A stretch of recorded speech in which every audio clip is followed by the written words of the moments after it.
Thank you so much, Representative Del Bene. Thank you also to Leader Jeffries, to Whip Clark, to Democratic Women's Caucus Chair, Representative Ledger Fernandez, and to all the distinguished members of Congress here today. Thank you, thank you, thank you. As you heard, I'm Kristin Rowe-Finkbeiner, Executive Director of Moms Rising, and I'm honored to be able to share that we have 1.2 million members, people in every state in the nation, which actually adds up to 1 in every 300 people in America are an active member of Moms Rising at this time. People like Liddell in Nevada, who shared that if the ACA tax credits are cut off, then a lifeline for her family is cut off too. And this is causing her understandably great stress. Her daughter is battling breast cancer and is covered by the ACA. Liddell isn't alone. Brooke from New York recently shared, quote, "I'm scared. My husband and I both don't get insurance through our jobs, so if our ACA premiums go up, we simply won't be able to pay them. They will lose their health care entirely." We are in the middle of a national emergency, and we hear about it every single day. As you know, Republicans in Congress followed President Trump's demand by taking health care away from more than 17 million people in the big, bad, ugly bill, the largest Medicaid cuts in history. And right now, Republican leaders are threatening to keep our government shuttered unless they can increase, yes, increase, coverage premium costs for 24 million more. This situation is disastrous. Our nation absolutely can afford health care. But Trump and Republicans in Congress are cutting health care in order to pay for more tax breaks for billionaires and also to pay for terrifying, hardworking immigrants, people who are essential to our care workforce. 1/3 of the care workforce are immigrants, people who are essential to our families, to our economy, to our communities, and to our futures. This is nothing short of shameful. Our country needs safe and orderly immigration process that balances compassion and security, not cuts to health care, and most definitely not cruelty.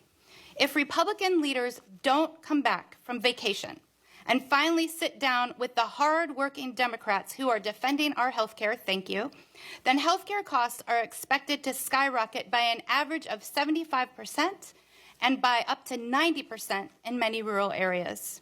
On top of that, child care, which parents need to be able to go to work and children need to be able to learn and thrive, is also being defunded by Republican leaders. In less than 2 weeks, because of the Republican shutdown, Head Start programs serving more than 58,000 children face potential closure. Childcare is one of the fastest growing costs in our country, and Republican leaders are making it worse. But make no mistake, skyrocketing childcare costs hurt everyone. On average, the U.S. economy loses $122 billion a year due to lost wages and revenues when parents can't get the child care they need. All of these rising costs are happening at the same time as vegetables are up 40%. Coffee, my personal favorite, is up 33%. Eggs are still expensive. Healthcare is surging, and the list goes on. Trumpflation is happening. Trumpflation is happening every day, and it really doesn't have to be this way. Solutions are possible. 42 million people are about to lose SNAP right as we come into Thanksgiving and have empty dinner plates. Trump's Department of Agriculture could and should use contingency funds for SNAP. In fact, there are solutions to all of these very real problems that open avenues for people to build good lives, to contribute to their communities, to raise their children, and that also strengthen the economy as a whole. Research shows that passing care infrastructure policies that Democrats have long fought for in very good ways and that Republicans have long opposed in very bad ways, including health care, child care and elder care, paid family and medical leave, and fair pay for care workers, all together lower family costs and also boost businesses and the economy alike. These win-win solutions are supported by voters across the political spectrum. So on behalf of myself and the over 1 million members of Moms Rising, I want to thank the House Democratic Steering and Policy Committee and the Democratic Women's Caucus for standing up for moms and parents and for our economy.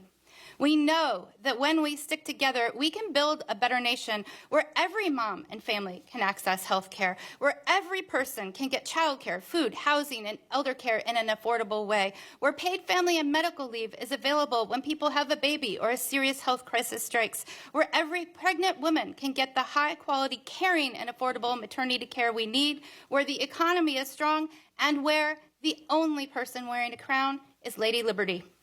Later, you'll hear from two Moms Rising members who represent millions of hardworking moms trying to build good lives while facing these high costs, facing Trumpflation, and dealing with a broken care infrastructure and a health care system that Republicans in Congress are actively gutting.